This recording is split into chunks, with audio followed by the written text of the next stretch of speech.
Olá, seja bem-vindo à segunda parte do nosso estudo a respeito do fruto do Espírito Santo.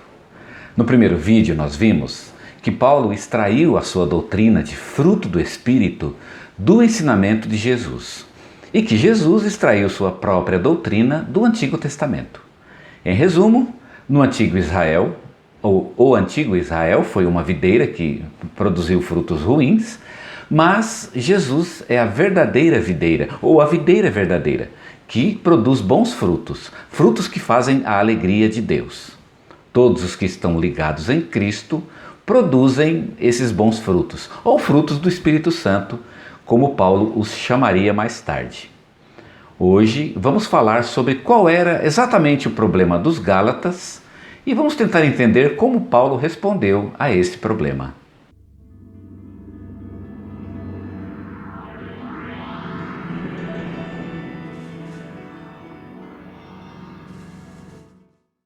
Ali pelos anos 47 ou 48 depois de Cristo, Paulo pregou o evangelho na província da Galácia e fundou algumas igrejas nesta região.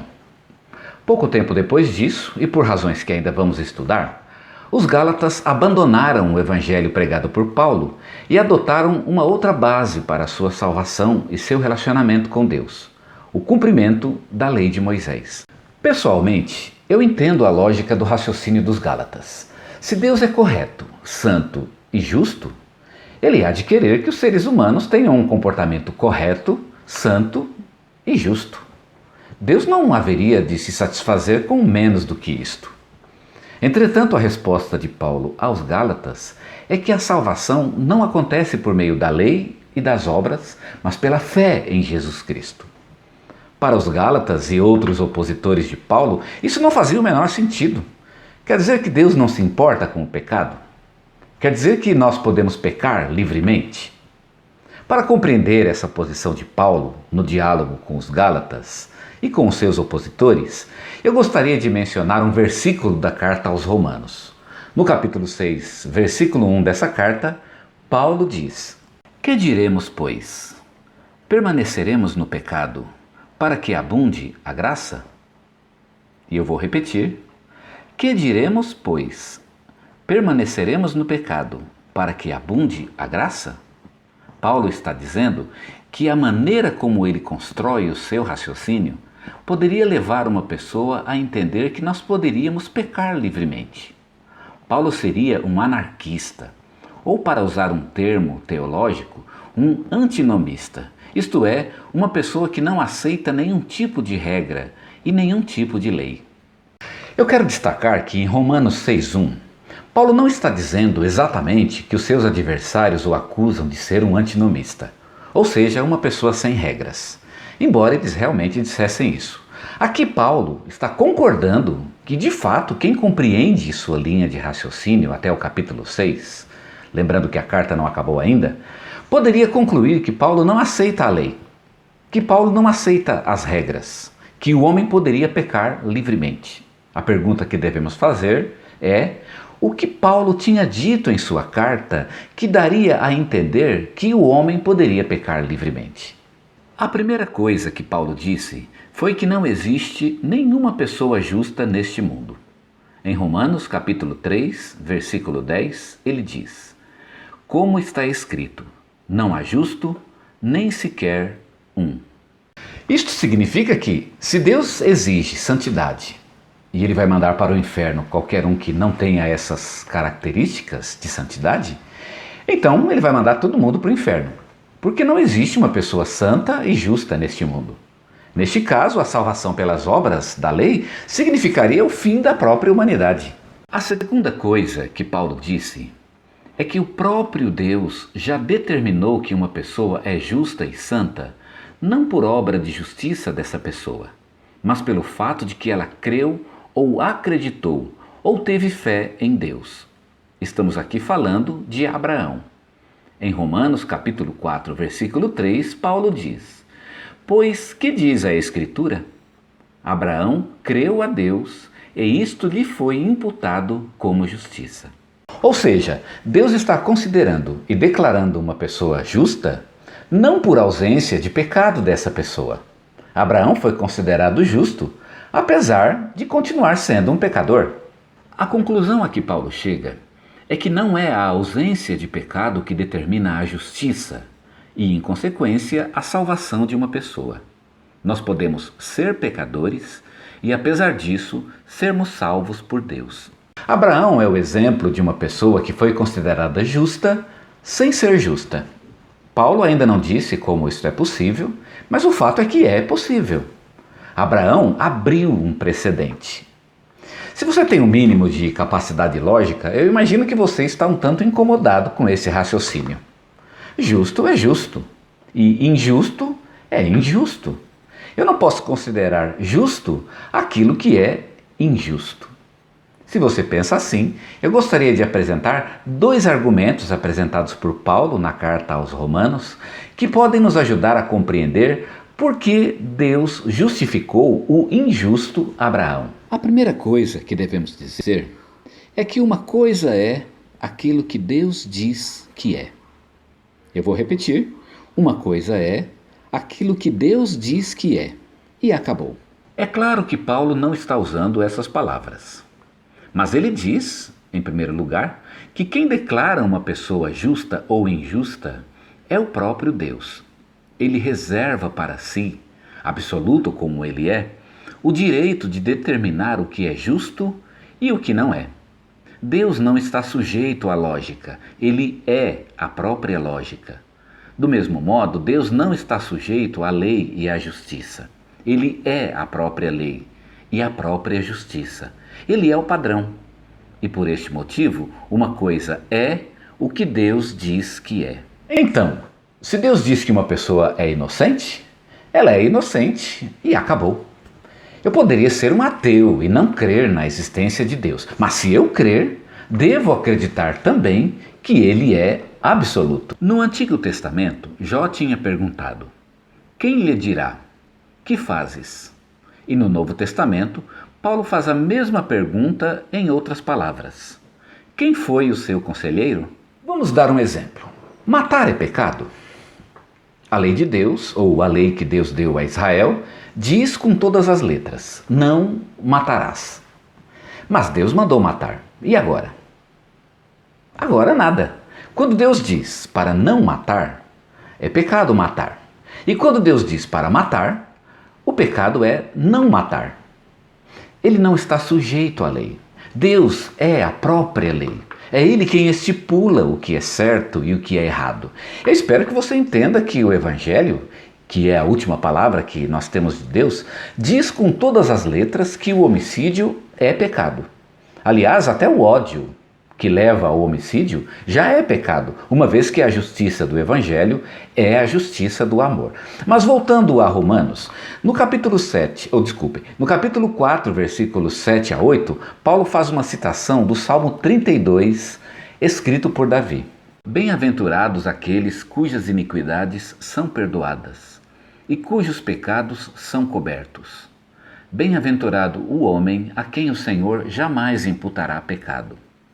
A palavra imputar significa atribuir. É Deus quem atribui o pecado à ação humana, como também é Ele quem atribui a justiça. Em outras palavras, pecado é o que Deus diz que é pecado, e justiça é o que Deus diz que é justiça. Então, se Deus diz de um pecador que ele é justo, o pecador é justo porque Deus disse. Simples assim. Esta é uma das verdades mais impressionantes e mais fundamentais da doutrina da justificação. Nós somos justos porque isso é uma declaração oficial de Deus. Você pode dizer 1000 vezes que é um pecador, e 1000 vezes Deus responderá: eu estou declarando que você é justo. Quem crê na existência de um Deus absoluto não tem mais nada a dizer. Aliás, ficar quieto, neste caso, é uma atitude muito sábia diante de Deus. Seria uma grande insensatez questionar a roda da fortuna quando ela está girando a nosso favor. O segundo argumento usado por Paulo em Romanos para explicar a justiça do injusto Abraão parte do pressuposto da lógica humana. Aquela lógica de que justo é justo e injusto é injusto. Neste caso, uma pessoa não poderia ser condenada por seu próprio pecado. mas pelo pecado de outro, o pecado de Adão. Em Romanos, capítulo 5, versículo 12, Paulo diz: portanto, assim como por um só homem entrou o pecado no mundo, e pelo pecado a morte. Romanos 5,15 diz: pela ofensa de um, morreram muitos. Romanos 5,17: porque se pela ofensa de um, a morte veio a reinar por este. Em Romanos 5,18: portanto, assim como por uma só ofensa veio o juízo sobre todos os homens para condenação. E Romanos 5,19: porque assim como pela desobediência de um só homem, muitos foram constituídos pecadores. O problema do pecado e da injustiça é que eles não são apenas atos ou ações. A palavra pecado descreve, mais do que uma ação, um estado, uma situação, uma condição humana. Pecado é um mundo, um século, uma era na linguagem paulina. Então, nós já nascemos em pecado, ou seja, somos pecadores antes de nascer. Pior ainda, somos pecadores antes de cometer o pecado. Ou seja, a injustiça define meu ser enquanto ser humano, mesmo que eu não peque. Eu não pequei hoje, mas isso não faz diferença. Eu continuo sendo pecador. É por este motivo que não há justo, nenhum sequer. Nem é uma questão de cometer um ato, mas de ser um pecador. Se Deus há de mandar os pecadores para o inferno, Ele não precisa nem perguntar quem pecou ou quem não pecou. Ele pode simplesmente condenar todos, porque todos são pecadores. Em Romanos capítulo 3, versículos 10 a 12, Paulo diz: como está escrito, não há justo, nem sequer um. Não há quem entenda, não há quem busque a Deus. Todos se extraviaram, juntamente se fizeram inúteis. Não há quem faça o bem, não há nenhum só. Quando lemos este texto, somos tentados a relativizar o princípio paulino. Será que não há ninguém que faça o bem? Será que não há ninguém que busque a Deus? Em nossa mente, nós comparamos os homens entre si e percebemos que alguns são muito ruins. São pessoas definitivamente injustas, que merecem o sofrimento que a condenação lhes impõe. Entretanto, é inegável que há boas pessoas neste mundo.